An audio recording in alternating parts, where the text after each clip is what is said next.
Le bilan des activités de la Bourse régionale des valeurs mobilières ainsi que les perspectives pour 2020 ont été présentées à la presse. Convention signée entre les clusters maritimes français et ceux de l'Afrique francophone, le but étant de promouvoir l'économie maritime. Et puis le pré-lancement du grand sommet d'investissement sur la République centrafricaine annoncé pour se tenir à Abidjan le 25 janvier prochain. Bienvenue, Madame, Monsieur. La Bourse régionale des valeurs mobilières a procédé ce mardi 14 janvier 2020 à son traditionnel point de presse à son siège 6 à Abidjan au Plateau. Il s'agissait pour Edo Kossi Amenové, directeur général de la BRVM, de faire le point de l'année écoulée et d'annoncer les perspectives 2020 envisagées par l'institution. Le reportage de Walter Kofi et Lyon Gilbert. Le directeur général de la Bourse régionale des valeurs mobilières Edo Kossi Amenové était face à la presse ce mardi 14 janvier à Abidjan pour présenter le bilan des activités de l'année 2019 et annoncer les perspectives de l'institution pour 2020. Il est ressorti du bilan 2019 le maintien d'une croissance stable et vigoureuse au sein du l'UEMOA avec une progression de 6,6%. Cette stabilité est due à un environnement macroéconomique favorable piloté par le secteur secondaire. Quant au marché des actions, 2019 a noté une nette évolution grâce à l'admission de 17 nouveaux obligataires qui ont propulsé leurs résultats à un record jusque-là jamais enregistré. Mais l'année s'est déroulée, je dirais, dans des conditions macroéconomiques suffisamment solides pour les pays de notre Union, avec un taux de croissance qui est ressorti à la fin de l'année à 6,6%. Donc nous avons eu un contexte macroéconomique favorable pour le développement de nos activités, comme en témoigne l'évolution de notre marché obligataire qui a atteint un niveau de capitalisation de 4 232 milliards de francs CFA, un niveau jamais atteint. En matière de perspectives pour 2020, Edo Kossi Amenové et ses collaborateurs envisagent extraire une PME du projet dénommé Compatiment PME, lancé depuis 2017 par la BRVM. Ce projet a pour objectif de répondre à la problématique de financement des PME dans l'UEMOA. Il a aussi parlé du lancement de la bourse en ligne et de la digitalisation des opérations de souscription envisagées afin de donner la possibilité au public et investisseurs de participer plus aisément aux opérations. Nous pensons que 2020 va nous permettre d'accueillir au moins une société sur le compartiment des PME. C'est un de nos objectifs, je dirais, majeurs pour cette année. Nous travaillons également à lancer rapidement la bourse en ligne au cours de l'année 2020. Nous allons poursuivre nos efforts d'amélioration du cadre de fonctionnement des sociétés cotées par l'adoption d'un code de gouvernance pour les sociétés cotées et nous allons poursuivre tous les autres chantiers que nous avons engagés. Pour les 10 prochaines années, l'institution a placé l'innovation au cœur de ses actions. En effet, la BRVM ne se présente pas comme un organe uniquement focalisé sur la promotion des marchés boursiers, mais entend œuvrer dans le financement des projets environnementaux à travers le lancement du projet Green Bond. Ce mardi 14 janvier 2020 s'est tenue une signature de convention entre les clusters maritimes français et ceux de l'Afrique francophone. Au cœur de cette convention, la promotion de l'économie maritime responsable pour un développement durable des activités du secteur maritime. Plusieurs structures ont pris part à cet événement. C'était à l'Institut de sécurité maritime internationale, en abrégé ISMI. Le reportage de Zéinab Dosso et Ismaël Doza.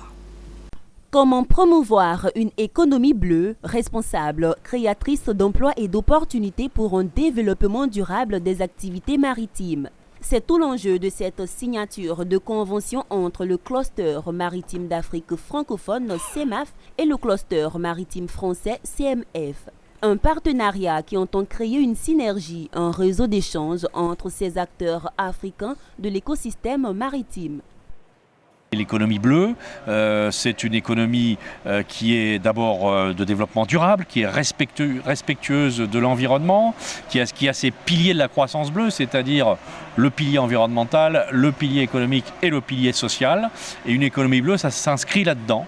Donc c'est un développement des activités maritimes au sens le plus large possible, avec les nouvelles technologies, avec l'innovation. C'est une convention qui va soutenir et qui va donner de la crédibilité au cluster maritime d'Afrique francophone qui est tout nouveau. Les attentes sont grandes, on a évoqué la dimension considérable donc, du potentiel maritime de nos différents pays.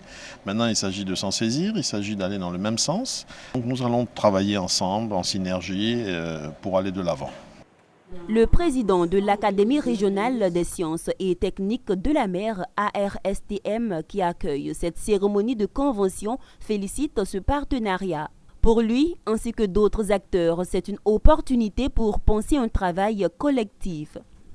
Donc nous, en tant qu'Académie régionale de la mer, qui sommes une institution, comme on l'a dit, au cœur de tous les enjeux maritimes, aussi bien régionaux que mondiaux, donc pour nous nous inscrivons dans la droite ligne de la signature de ce cluster. Nous l'avons favorisé, nous l'avons accueilli, parce que ça répond, n'est-ce pas, aussi à notre vision. Moi, je me réjouis de la signature de cette convention, et l'idée, c'est de coopérer dans tous les domaines, y compris et surtout dans celui de ce qu'on appelle l'économie bleue. Notons que l'économie bleue, dite économie maritime, se présente comme l'un des axes forts du développement durable. 90% du commerce mondial et les 2/3 de fournitures en énergie sont effectués par voie maritime selon un rapport du CEMAF. Le cluster maritime d'Afrique francophone compte à ce jour 21 pays d'Afrique de l'Ouest réunis pour un but commun, promouvoir la place maritime régionale et soutenir le développement des acteurs économiques des États côtiers en vue de faire face aux risques liés aux activités maritimes. Le Forum Africa Development for Bangui organise le 25 janvier 2020 à Abidjan le prélancement du grand sommet d'investissement sur la République centrafricaine qui se déroulera les 18 et 19 mai prochains. Le thème de ce forum est investir dans les objectifs du développement durable en Centrafrique. Pierre Tebeu et Richard Akeke nous présentent les enjeux de ce forum. On regarde. Les préparatifs du prélancement du Forum Africa Development for Bangui, FAD, vont bon train. Avec les délégations qui se succèdent à Abidjan, tout porte à croire que le Forum FAD du 25 janvier 2020 promet. Ce forum est un enjeu majeur pour le développement de la Centrafrique qui, depuis plusieurs années, s'est heurté aux difficultés sécuritaires. Mais les choses ont bien changé. La République centrafricaine se porte très bien. Il y a eu les nouvelles autorités en 2016 avec une nouvelle constitution. Les institutions issues de cette nouvelle constitution, à part le Sénat, ont été mises en place. Ces institutions fonctionnent bien. La paix est en train de revenir progressivement. Et il y a un accord politique de paix et de réconciliation qui avait été signé le 6 février 2019 à Khartoum. Des engagements ont été pris de part et d'autre. Ces engagements sont en train d'être mis en œuvre et la paix revient progressivement. La Centrafrique a un potentiel qu'il faut exploiter pour sortir le pays de la pauvreté et poursuivre la croissance économique. La République centrafricaine est un pays à vocation agricole dont 110% de la population active est utilisée par ce secteur. Et nous voudrions bien qu'avec nos 15 millions d'hectares de terres arables, nous puissions avoir des partenaires susceptibles d'investir dans ce secteur afin de relancer l'économie. Ensuite, nous avons le secteur forestier qui dispose de 5 millions d'hectares de forêts denses. À ce niveau aussi, nous voudrions bien avoir des partenaires. J'ai évolué aussi rapidement vers le secteur minier qui dispose de 34 substances minérales bien connues et qui sont réparties sur 540 indices miniers. Elle est loin, très loin derrière, cette période sombre qui a fait fuir les investisseurs en Centrafrique. Ces investisseurs ont besoin d'un climat propice pour créer des emplois. La situation politique sécuritaire est vraiment stable, améliorée. Ensuite, il y a la sécurité juridique qu'offre la charte. Il y a la sécurité juridique qu'offre la charte des investissements. Le climat, il y a beaucoup d'efforts qui ont été faits du côté de l'amélioration du climat des affaires. Le choix d'Abidjan, capitale économique de la Côte d'Ivoire, pour le pré-lancement du Forum FAD n'est pas fortuit. La Centrafrique veut ainsi s'inspirer du modèle ivoirien. La République centrafricaine était pays en crise. On est en train de sortir de la crise, bien sûr, mais il y a une expérience ivoirienne. La Côte d'Ivoire a connu la crise et la crise a été jugulée. Donc nous venons nous inspirer du modèle ivoirien de gestion et de sortie de crise. C'est le premier aspect. Deuxième aspect, la Côte d'Ivoire a un modèle de développement économique basé notamment sur l'agriculture. Je voudrais dire tout simplement qu'il y a d'énormes potentialités qui n'attendent que les investisseurs susceptibles d'aller investir en République centrafricaine. C'est l'appel que je leur lance. Ils feront des affaires vraiment rentables. Au travers de cette plateforme d'échange, le Forum Africa Development for Bangui entend mobiliser le secteur privé pour soutenir la relance économique en République centrafricaine. L'opération de charme menée par le FAD à Abidjan le 25 janvier 2020 sera la première étape d'une série. S'investir ensemble, c'est le projet qu'a présenté ce mardi 14 janvier 2020 la Confédération Générale des Entreprises de Côte d'Ivoire, CGECI, à la presse. Ce projet vise à accompagner les PME afin de leur permettre de bénéficier des outils et des mécanismes de renforcement de leurs capacités afin d'être éligibles à des financements bancaires. Des précisions avec Betty Kwako et Tima Traoré. 33% des dirigeants estiment que l'accès au financement est le principal frein aux affaires en Côte d'Ivoire. Pour pallier à la situation, la Confédération Générale des Entreprises de Côte d'Ivoire, CGECI, en collaboration avec l'Union européenne, a mis en place le projet S'investir ensemble. Les bénéficiaires de ce projet sont les petites et moyennes entreprises exerçant sur le territoire ivoirien, ayant un chiffre d'affaires compris entre 200 millions et 1 milliard de francs CFA et opérant dans les secteurs de l'agro-industrie, l'énergie renouvelable, la mobilité urbaine, l'assainissement et la restructuration urbaine, ainsi que la gestion des déchets et le recyclage. La CGECI a développé un site internet pour recueillir des projets en ligne. Ce site est ouvert pendant 1 mois, histoire de faire une promotion que l'on va pouvoir avoir le temps d'accompagner sur le reste de l'année, 6 mois, 7 mois, le temps de réouvrir le site. Et que les porteurs de projets aillent massivement sur ce site renseigner leurs dossiers. Ils auront sur le site institutionnel S'investir ensemble les critères et la liste des documents à fournir. Et sur la plateforme de soumission, ils pourront télécharger les documents. L'objectif est d'accompagner les PME afin qu'elles proposent des projets solides et bancables. La première phase consistera à collecter au moins 300 projets d'ici le 14 février 2020. À la fin du processus, avant la négociation avec les banques, le projet va mettre à disposition des entreprises des experts financiers capables de les accompagner. Et les consultants, en général, ça se facture en hommes-jours. Et on a estimé que si on a bien sélectionné les dossiers, avec 15 hommes-jours, qui est l'équivalent d'un consultant qui va travailler pendant à peu près 15 jours, il devrait aboutir, l'entreprise devait aboutir à obtenir un financement. La réception des candidatures se fera à travers une plateforme de soumission en ligne http://s'investir.cgeci.org/ajouter-projet. Le projet S'investir ensemble a démarré en mai 2019. Il entend contribuer au développement économique durable et inclusif de la Côte d'Ivoire et à l'amélioration de l'employabilité des jeunes. Cela en favorisant le dialogue État-secteur privé, l'investissement et l'insertion professionnelle des jeunes. Le berger de la fraternité chrétienne Salomon de la communauté Mère du Divin Amour de l'archidiocèse d'Abidjan a organisé ce lundi 13 janvier 2019 à son siège 6 à Cocody, Cité des Arts, une conférence de presse sous le thème « Quelle stratégie pour mettre fin à la corruption en vue d'une Côte d'Ivoire émergente et prospère ?» L'objectif de cette conférence était de dévoiler le début des activités pour l'année 2020 à sa communauté. Pierre Tebeu et Ézéchiel Seri nous en parlent via ce reportage.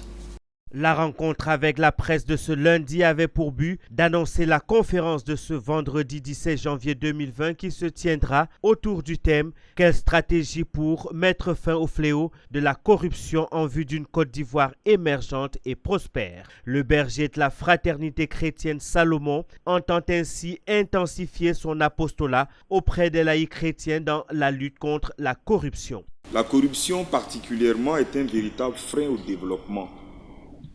Et on fait tous malheureusement le constat que la corruption se situe dans tous les secteurs de la société ivoirienne et je pourrais même dire à tous les niveaux de notre société. Il a profité de l'occasion pour souligner l'ampleur de la situation de la corruption qui gangrène la société ivoirienne. Pots de vin, dessous de table, enrichissement illicite, surfacturation, tout le monde en est conscient. Cependant, la chose perdure si l'on prend de l'ampleur. La solution, selon lui, serait d'en parler directement avec les plus hautes autorités et décideurs en suscitant le débat pour remettre à la société ivoirienne son lustre d'antan basé sur le mérite. On ne peut pas se développer si on continue à rester dans cet état, dans cette situation. Alors, en organisant donc un after-work sur le thème de la corruption, nous voulons juste susciter le débat. Nous voulons susciter une prise de conscience, ouvrir le débat et puis permettre à tous de réfléchir sur les voies et moyens d'en sortir. D'autant plus que le gouvernement a mis en place une structure, la Haute Autorité pour la bonne gouvernance. Ça suppose que nos dirigeants ont vraiment pris conscience du fait qu'il est important pour nous de lutter contre la corruption. Pour échanger autour de ce thème, plusieurs panélistes sont attendus ce 17 janvier à son siège. Un responsable de la Haute Autorité pour la bonne gouvernance de la Cour d'appel du tribunal de commerce d'Abidjan et un expert, tous engagés dans la lutte contre la corruption. Une opération grand ménage a eu lieu le samedi 11 janvier 2020 à Ouangolo-Dougou, au nord de la Côte d'Ivoire, région du Tchologo, dans la ville des deux frontières, à savoir le Burkina Faso et le Mali. Les populations sont venues de partout pour prendre part à cette opération. Le reportage de Ouattara Daouda, commenté par Betty Kwaku. L'opération Grand Ménage a enregistré la participation des populations venues de partout, des chefs de service, des forces de l'ordre et des guides religieux, suite aux allocutions du maire, du député et du gouverneur. Dans la cour de la préfecture, c'est le top départ. Itinéraire, préfecture, résidence du préfet, hôpital général, grand carrefour, rond-point et sous-préfecture. Objectif, faire dégager toutes les ordures présentes dans les lieux d'habitation, de cohabitation et de travail. Le préfet Sori Jean-Pierre a mobilisé et sensibilisé les populations dans les garages, kiosques, gares et autres. Au-delà de cette opération, ce que je veux pour tout le département de Ouangolo-Dougou, c'est un département rassemblé, où les fils et les filles, tous les habitants se mettent ensemble, quel que soit l'objet de ce rassemblement-là, pour nous donner la main pour conduire Ouangolo-Dougou dans sa marche vers le développement. Les populations n'ont pas caché leur impression. Pour le premier magistrat de la commune de Ouangolo-Dougou, Moussa Tungara, ces activités permettront d'inculquer le sens du civisme aux populations. L'honorable Drissa Traoré, député de la circonscription Ouangolo-Kawara, a salué l'initiative et se dit heureux d'y prendre part. J'ai une impression de fierté et de patriotisme. Vous saviez, le premier souci d'un élu, c'est le bien-être de sa population. Et qui dit bien-être, je pense que cela passe par la santé. Au cours du dernier conseil, nous nous sommes lancés un défi.